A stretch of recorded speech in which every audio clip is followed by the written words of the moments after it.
Hello mga kapitbahay. Another day, another walking day. Panibagong umaga na naman ang ating lakad serye. Kaya naman, samahan nyo kami maglakad-lakad at magmuni-muni. This time nga pala ay 3 lang kami. Hindi nga pala nakasama yung dalawa kong kumare at nabalda yata sa paglalakad namin kahapon.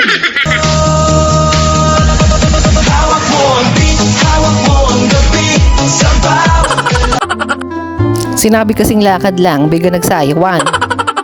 Hindi naman, mga nabisi lang siguro. Ay di ariusay ang aming paglalakad, ay kita nyo ga nasa kagubatan na kami. Ay ako'y nasimpat ng manggadiyan at ang pagkakadaming puno. Ay sabi ko kung ako'y may maaabot ay aking kukunin na. Kaso bagay bukod sa wala ng mangga ay pagkakatataas pa ng puno. Ay paano na ang ating cravings? Ay di kami tuloy pa rin ang lakad diyan. Habang kami nagmamasid-masid sa paligid. At sa amin ngang paglalakad-lakad, ay nakakita rin kami ng mangga na hitik sa bunga.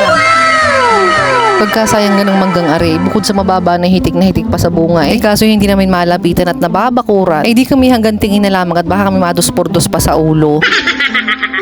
Ay di ari nga, parang kami nakarating na yata sa Bicol. Parang malayo na yata kami sa Kabihasnan. Yung mga kasama ko nga dyan ay nagayaya ng umuwi at dinala ko nga daw sila sa hangguran.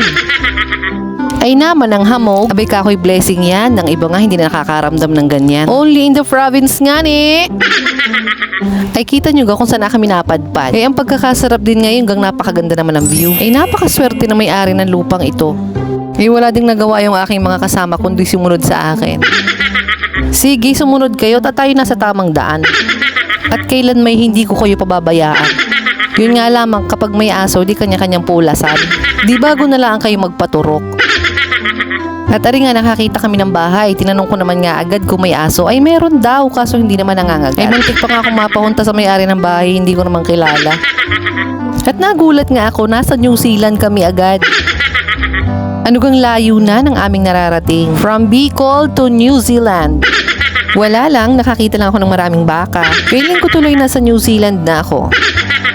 Sulit na sulit nga ang aming paglalakad bukod nga sa magandang tanawin din napakasariwa pa ng hangin. Kaya naman hanggang dito na lamang at pauwi na rin kami. Kami hinahanap na ng aming mga tiyanak.